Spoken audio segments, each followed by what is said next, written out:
السلام علیکم ورحمۃ اللہ وبرکاتہ۔ میرا نام راجو شرما ہے، میں کنسٹرکشن لائن کا کام کرتا ہوں۔ ڈاکٹر صاحب، میرا سوال کچھ الگ ہے۔ میں شروع سے مسلم سماج کا بہت ہی عزت کرتا ہوں، یعنی کہ مطلب درگاہ وغیرہ جو ہے نا، میں پہلے سے بہت مانتا ہوں۔ مطلب جہاں جہاں آپ کا درگاہ ہے، میں سب درگاہ پہ جاتا ہوں، چادر چڑھانا، پھول چڑھانا، مطلب ہر جگہ جہاں مسلمان کا تعداد لگا ہوا رہتا ہے میں وہاں ہر درگاہ پہ جاتا ہوں۔ یعنی کہ درگاہ کا جو لال دھاگا رہتا ہے وہ بھی میں ہاتھ میں بہت باندھا ہوں، پہلے گلے میں بھی لٹکایا ہوں۔ پھر بعد میں کیا ہوا، میرے کو ایک کلکتہ کا معظم حسین نام کا ایک لڑکا ملا، جنہوں نے مجھے کہا کہ جب پہلے تم مٹی کا بنا ہوا، پتھر کا بنا ہوا بتوں کا جیسے پوجا کرتے تھے، وہ جیسے شرک تھا، تو یہ جو درگاہ جانا، چادر چڑھانا، ہاتھ میں لال دھاگا باندھنا، گلے میں لٹکانا، یہ بھی شرک ہے۔ تو میں بولا، میں پھر جہاں پر تھا پھر میں وہاں پر ہی آیا، تو کوئی فائدہ نہیں ہے، کیونکہ دیکھیے کوئی ایسا سوال کیجئے جو اختلافی نہ ہو۔ میں آپ سے گزارش کرتا ہوں وہاں بھائیوں سے کہ کوئی دوسرا ساتھی اگر کھڑا ہو وہاں دوسرا سوال کرنے کے لیے تو ان کو موقع دیا جائے، ورنہ پھر ہم مائک نمبر 4 کی طرف بہنوں کے شعبے میں آ جائیں گے۔ تو میں یہ جاننا چاہتا ہوں، کیونکہ میرا بچپن میں ایسا ہوا تھا، میرا کچھ مطلب زخم، پلیز مائک نمبر 4 سے اگر کوئی سوال ہو، کوئی غیر مسلم خاتون ہو تو ان کو موقع دیا جائے۔ میں نرملا چوہان بول رہی ہوں۔ میں راجو شرما ہوں، میں کنسٹرکشن لائن کا کام کرتا ہوں۔ میں اپنے ہوش اور آواز سے اسلام کو قبول کرتا ہوں۔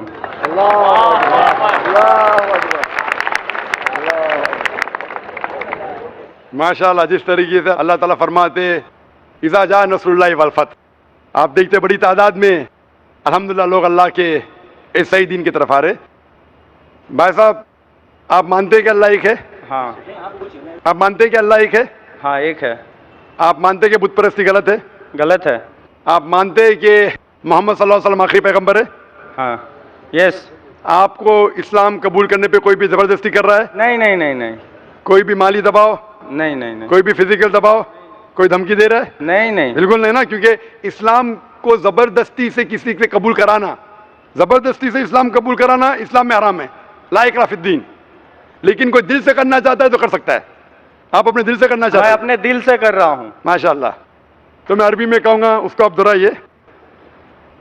اشہدو اشہدو اللہ اللہ الہ الہ الا اللہ الا اللہ واشہدو واشہدو ان ان محمدن محمدن عبدہ عبدہ ورسولہ۔ رسولہ۔ میں گواہی دیتا ہوں میں گواہی دیتا ہوں کہ اللہ کے علاوہ اللہ کے علاوہ کوئی معبود نہیں، کوئی معبود نہیں، اور محمد اور محمد صلی اللہ علیہ وسلم صلی اللہ علیہ وسلم اس کے بندے اس کے بندے اور پیغمبر ہے۔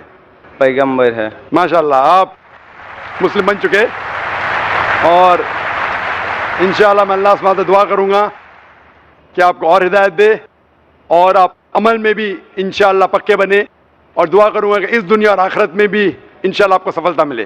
اور ڈاکٹر صاحب، میں جاننا چاہتا ہوں، میں پہلے بھی آپ کو بتا چکا ہوں، جو میں اسلام میں چلوں تو جیسا آپ کو میں بتایا، یہ جو درگاہ وغیرہ یہ میں مان کے چلوں کہ نہیں چلوں، میں آپ کا منہ سے جاننا چاہتا ہوں۔ جیسے خدا نے آپ کو چنا ہے نا، تو آپ مجھے بتا دیجئے۔ بھائی صاحب نے سوال پوچھا ہے، انہوں نے کہا ہے کہ پہلے بھی سوال پوچھا تھا، اور میرا ہی پوچھنا چاہتے ہیں کہ اس کے بارے میں کس نے کہا وہ پہلے بت پرستی کرتا تھا، پھر کہا کہ درگاہ میں جانے لگا ہے، تو وہ پوچھنا چاہتا ہے درگاہ کے بارے میں۔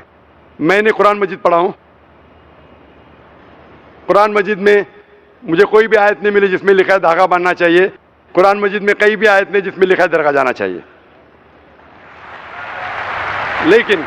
لیکن اللہ کے رسول نے کہا ہے کہ آپ قبر پہ جاؤ، قبر پہ جائیں گے تو آپ کو آخرت کا احساس ہوگا کہ آپ آخرت میں کہاں آئیں گے۔ اسی لیے قبر پہ جانا اچھی بات ہے، آپ اس شخص کے لیے دعا کر سکتے ہیں۔ یو کین پرے فار ہم بٹ یو کی ناٹ پرے ٹو ہم اور تھرو ہم۔ آپ جب کسی کے قبر پہ جاتے ہیں تو قبر پہ جا کے اس کے لیے دعا کر سکتے ہیں، اس کو یا اس کے ذریعے نہیں کر سکتے۔ السلام علیکم، میرا نام سنجے کمار ہے، میں بی اے سیکنڈ ایئر پڑھتا ہوں. میرا سوال ہے کہ اللہ کو سائنس کے ذریعے سے ثابت کیجیے کہ وہ ایک ہے. بھائی نے سوال کیا کہ سائنس کے ذریعے ثابت کرو کہ اللہ ایک ہے. کیا آپ خدا میں مانتے؟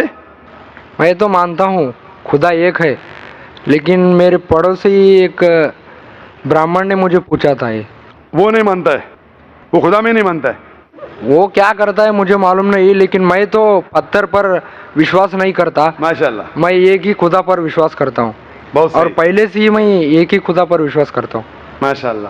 بھائی صاحب کا سوال ہے کہ وہ ایک خدا پہ وشواس کرتے، پتھر کی پوجا نہیں کرتے، لیکن اس کا ایک پڑوسی ہے جو برہمن ہے، وہ پوچھا کیا سائنس کے ذریعے ثابت کر سکتے کہ خدا ایک ہے. اس کا پورا جواب میں پہلے کانفرنس میں دیا تھا، از دا قرآن گاڈز ورڈ، جس میں ثابت کیا تھا کہ سائنس کے ذریعے خدا ہے اور خدا ایک ہے. پوری تقریر تقریباً 2 گھنٹے کی ہے، وقت نہیں ہے، میں مختصر سا اس کا جواب دوں گا. اس کے لیے بھی دوں گا جو خدا میں نہیں مانتے، اور اس کے لیے بھی جو انیک خدا میں مانتے. اگر کوئی ناستک مجھ سے پوچھتا ہے اور کہتا ہے کہ خدا نہیں ہے، سب سے پہلے میں اسے مبارکباد دوں گا. کیوں؟ کیونکہ عام انسان اندھ وشواس کر رہے. اس کے والد کرسچن ہے تو وہ بھی کرسچن ہے، والد ہندو تو وہ بھی ہندو، والد مسلم تو وہ بھی مسلم. یہ ناستک سوچ رہا ہے کہ جو میرے والد خدا میں مانتے ہیں ایسے غلط خدا میں نہیں مانتا ہوں. تو وہ سوچ رہا ہے. میں اسے مبارکباد دیتا ہوں کیونکہ اس نے اسلام کا پہلا پارٹ جو شہادت ہے اسلام میں، اس کا پہلا پارٹ کا پہلا بھاگ کہا ہے لا الہ، خدا نہیں ہے. ابھی مجھے ثابت کرنا چاہیے الا اللہ، صرف اللہ، جو میں انشاءاللہ کروں گا، اور اس کے بعد محمد صلی اللہ علیہ وسلم. یہ جو لوگ ناستک ہوتے یا جو سائنس میں مانتے ہیں، جیسے آپ کے برہمن ہیں، قرآن سائنس کے اونچا ہے، لیکن جب سائنس ان کا معیار ہے تو میں سائنس کے ذریعے ثابت کروں گا انشاءاللہ. جیسے میں نے پہلے پوچھا تھا، میں اس سائنسدان سے پوچھوں گا کہ کائنات کیسے وجود میں آئے، تو وہ کہیں گا یہ کائنات وجود میں آئے جسے کہتے بگ بینگ. اپنی ساری کائنات ایک گولا تھا، پھر ایک دھماکہ ہوا، پھر گیلیکسیز ہوئے، پھر سٹارز ہوئے، چاند ہوا، سورج ہوا، دھرتی ہوئی. میں پوچھوں گا کب پتہ چلا، وہ کہیں گا کہ مجھے 40 سال پہلے پتا ہوا. میں کہوں گا یہ تو میرے قرآن مجید میں لکھا ہوا ہے 1400 سال پہلے، سورہ انبیاء میں، سورہ نمبر 21 آیت نمبر 30 میں، اولم یر الذین کفروا، کیا وہ جو لوگ جھٹلاتے ہیں نہیں جانتے ان السماوات والارض، کہ یہ دھرتی اور آسمان جڑے ہوئے تھے، کانت کالفکناہما، اور ایک دھماکہ ہوا اور وہ علیحدہ ہوئے. یہ جو آپ کہہ رہے بگ بینگ، یہ قرآن مجید میں 1400 سال پہلے لکھا ہوا ہے. اسے کون لکھ سکتا ہے؟ تو وہ کہیں گا ہو سکتا ہے یہ فلوک ہے، فلوک غلطی سے آ گیا. آرگیو مت کرو. میں اس سے پوچھوں گا کہ یہ جو اپنی زمین ہے، یہ دھرتی ہے، اس کا شیپ کیا ہے؟ تو وہ کہیں گا پہلے ہم سمجھتے تھے یہ دھرتی ہے، زمین چپٹی ہے، فلیٹ ہے، ابھی ہمیں پتا چلا کہ یہ گول ہے. تو میں پوچھوں کب پتا چلا؟ وہ کہیں گا 1577 میں سر فرانسس ڈریک جب زمین کے گول سیل کیے جہاز میں، اسے پتا چلا کہ دنیا گول ہے. میں کہوں گا آپ کو پتا چلا ابھی 300 سال پہلے، قرآن مجید میں 1400 سال پہلے لکھا ہوا ہے. سورہ نازعات میں، سورہ نمبر 79 ورس نمبر 30 میں، آیت نمبر 30 میں لکھا ہوا ہے we have made the earth as an expanse والارض بعد ذالک دہاہا، ہم نے اس دنیا کو بیدوی شکل کا بنایا ہے، پیدے کی طرح بنایا ہے. آج کی سائنس کہتی ہے دنیا پوری گول نہیں ہے، اوپر اور نیچے سے چپٹی ہے بیدوی شکل میں، اور یہ جو دہا ہے یہ آسٹرچ کا بیدا ہے، شتل مرغ کا بیدا ہے. ہم دیکھیں گے آسٹرچ کا بیدا بالکل جیو اسفیریکل ان شیپ ہے، دنیا کی شکل کا ہے. تو قرآن مجید میں 1400 سال پہلے لکھا ہے کہ دنیا بیدوی شکل کی ہے جو ہم آج جانتے ہیں. یہ کون لکھائے گا؟ وہ ہو سکتا ہے کہ آپ کا محمد صلی اللہ علیہ وسلم نا وہ بہت ذہن والے انسان تھے. آرگیو مت کرو. دوسرا سوال، یہ چاند کی روشنی خود کی ہے کہ دوسرے کی ہے؟ وہ کہیں گا پہلے ہم سوچتے تھے خود کی روشنی ہے، ہمیں سائنس نے ابھی بتایا 100 سال پہلے، 200 سال پہلے، 300 سال پہلے کہ چاندنی جو چاند کی روشنی ہے خود کی روشنی نہیں ہے، وہ سورج کی روشنی ہے. یہ قرآن مجید میں سورہ فرقان سورہ نمبر 25 آیت نمبر 61 میں لکھا ہے کہ اللہ تعالیٰ نے سورج بنایا، اس کی خود کی روشنی ہے، اور چاند ہے جو چاند کی روشنی ہے وہ بوروڈ روشنی ہے، ریفلیکٹڈ لائٹ ہے. یہ کون لکھ سکتا ہے؟ تو وہ آدمی چپ ہو جائیں گے. آرگیو مت کرو، آگے جاؤ. قرآن میں لکھا ہے کہ آسمان کو ہم نے چھت بنایا محفوظ. آج سائنس کہتی ہے کہ جب یہ ریز ہے، دی ریز جو ہے الٹرا وائلٹ ریز، اگر یہ آسمان نہیں ہوگا تو اس سے انسان مر جائیں گے. دس فلٹرز دا UV لائٹس, جس سے انسانیت اور جاندار چیز محفوظ ہے. ایک قرآن میں جس میں 1400 سال پہلے کون لکھ سکتا ہے, وہ خاموش رہے گا. اس طریقے سے قرآن میں لکھا ہے واٹر سائیکل کے بارے میں, قرآن میں لکھا ہے بایولوجی کے بارے میں, قرآن میں لکھا ہے بوٹنی کے بارے میں, قرآن میں لکھا ہے کہ کس طریقے سے پلانٹس پودے کے بھی جنس ہے, مرد اور عورت. قرآن میں لکھا ہے کہ کس طریقے سے مد مکھی کس طریقے سے شہد لیتی, لکھا ہوا ہے قرآن میں. قرآن میں لکھا ہے ایمبریولوجی, کس طریقے سے بچہ پیدا ہوتا ہے, وغیرہ وغیرہ. 1000 سے زیادہ آیتیں سائنس کے بارے میں. میں پوچھوں گا یہ سب کون لکھ سکتا ہے, تو اس کا جواب صرف ایک ہی ہو سکتا ہے, وہ ہے اس کائنات کو بنانے والا, اس کائنات کا خالق. اور اس کائنات کا خالق, اس کائنات کے مالک کو ہم کہتے ہیں اللہ. اور قرآن مجید میں لکھا ہوا ہے, قرآن مجید کے ذریعے میں یہ ثابت کرتا ہوں, سائنس کے ذریعے قرآن مجید میں 6000 سے زیادہ آیتیں ہیں, اور ان 6000 آیتوں میں سے 1000 سے زیادہ سائنس کے بارے میں کہتی ہے. اور قرآن مجید میں ایک بھی آیت نے جسے سائنس نے ثابت کیا غلط ہے. اور قرآن مجید میں یہ بھی لکھا ہے سورہ اخلاص میں, سورہ نمبر 112 آیت نمبر 1 میں, قل هو اللہ احد, کہو کہ اللہ ایک ہے. تو قرآن مجید جب سائنس سے نہیں ٹکراتا ہے, سب کچھ صحیح ہے, تو اسے یہ بھی ماننا پڑے گا قل هو اللہ احد, خدا ایک ہے.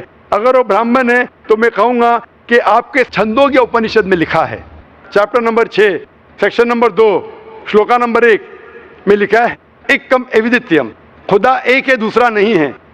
آپ کے سوتا اپنشد میں لکھا ہے چیپٹر نمبر 6 شلوکا نمبر 9 میں, ناچس کسج جنیتا نچدیپا, اس ایشور کے کوئی والد نہیں, کوئی والدہ نہیں, اور کوئی رب نہیں, وہ سب سے اونچا ہے.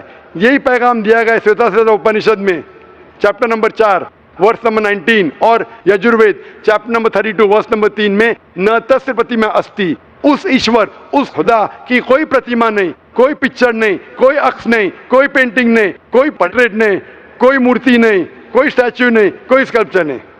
تو اس برہمن کو بولو, آپ اگر پڑھیں گے رگ وید, یجروید, اپنشد, اس میں لکھا ہے کہ خدا ایک ہے. اور یہ صاف طور پہ رگ وید میں لکھا ہے والیوم نمبر 1 ہم نمبر 164 ورس نمبر 46, ایکم ستیہ وپر بہودا ودانتے, ستیہ ایک ہے, حقیقت ایک ہے, ایشور ایک ہے, خدا ایک ہے. اور جو علم والے انسان ایشور کو کئی نام سے پکارتے ہیں, تو کئی نام سے پکارنے کی بالکل اجازت ہے, نام اچھا ہونا چاہیے, بہترین ہونا چاہیے. یہ قرآن مجید میں لکھا ہے سورہ اسراء سورہ نمبر 17 آیت نمبر 110. لیکن خدا ایک ہے اور صرف اس کی عبادت کرنا چاہیے.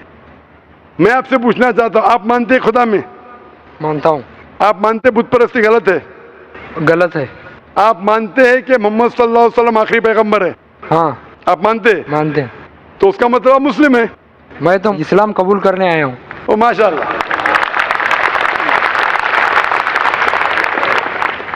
آپ پر کوئی بھی زور زبردستی کر رہا ہے؟ نہیں, کوئی بھی دباؤ ڈال رہا ہے؟ میرے دل سے کر رہا ہوں, اور میں اور دماغ سے بھی؟ قرآن بھی تھوڑا پڑھ چکا ہوں, ماشاءاللہ. اور اسلام کے بارے میں کافی کچھ جانتا بھی ہوں, اور میں میرے دل سے کر رہا ہوں اسلام قبول. دل سے اور دماغ سے؟ ہاں. تو میں عربی میں کہوں گا, اس کو آپ دہرائیے. اشہدو اشہدو اللہ اللہ الہ الہ الا اللہ الا اللہ و اشہدو و اشہدو ان ان محمدن محمدن عبدہ عبدہ ورسولہ ورسولہ. میں گواہی دیتا ہوں میں گواہی دیتا ہوں کہ اللہ کے علاوہ کہ اللہ کے علاوہ کوئی معبود نہیں, کوئی معبود نہیں, اور محمد صلی اللہ علیہ وسلم صلی اللہ علیہ وسلم اس کے بندے اور پیغمبر ہے. ماشاء اللہ تعالیٰ آپ کو جزائے خیر دے, اور میں دعا کروں گا اللہ تعالیٰ سے کہ آپ کو انشاءاللہ جنت نصیب فرمائے. جی خوش آمدید دوستو, امید کرتا ہوں ویڈیو آپ نے پوری دیکھی ہوگی اور آپ کو پسند بھی آئی ہوگی. دیکھو اسلام میں یہ ہے کہ اللہ تعالیٰ ہر ایک گناہ معاف فرما دیں گے, لیکن شرک کی گناہ کو وہ کبھی بھی معاف نہیں کرتا. قرآن میں اللہ تعالیٰ فرماتے ہیں ان اللہ لا یغفر ان یشرک بہ ویغفر ما دون ذلک لمن یشاء. اللہ تعالیٰ ہر ایک گناہ ہر کسی کے لیے جس کو چاہے معاف فرما دیتے ہیں, لیکن شرک کو وہ کبھی بھی معاف نہیں کرتا. اور شرک کہتے ہیں اللہ تعالیٰ کے ساتھ شریک بنانا. میں یہ نہیں کہتا کہ آپ کسی کو براہ راست اللہ کے ساتھ شریک بناؤ, ایسا نہیں. اگر آپ کسی کو اللہ تعالیٰ کے ساتھ معاون بھی بناؤ تو بھی یہ شرک کے زمرے میں آتا ہے. مثال کے طور پر آپ بیمار ہو اور کوئی آپ کو کہے کہ فلاں دربار پر جاؤ، وہاں پر اس قبر والے سے مدد مانگو، تو آپ کی جو ہے نا مراد پوری ہو جائے گی۔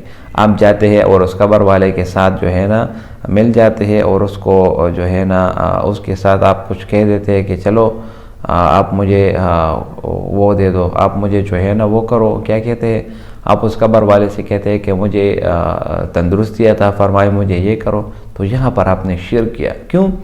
کیونکہ آپ نے خود پڑھا ہے ایک مسلمان کے طور پر کہ اللہ تعالیٰ فرماتے ہیں وَإِذَا مَرِضْتُ فَهُوَ يَشْفِينِ، جب میں بیمار ہوتا ہوں تو اللہ تعالیٰ ہی مجھے شفا دیتا ہے۔ تو جب اللہ ہی آپ کو شفا دیتا ہے بیماری سے، تو پھر آپ کیوں اللہ تعالیٰ کے سوا کسی دوسرے سے مدد مانگتے ہیں؟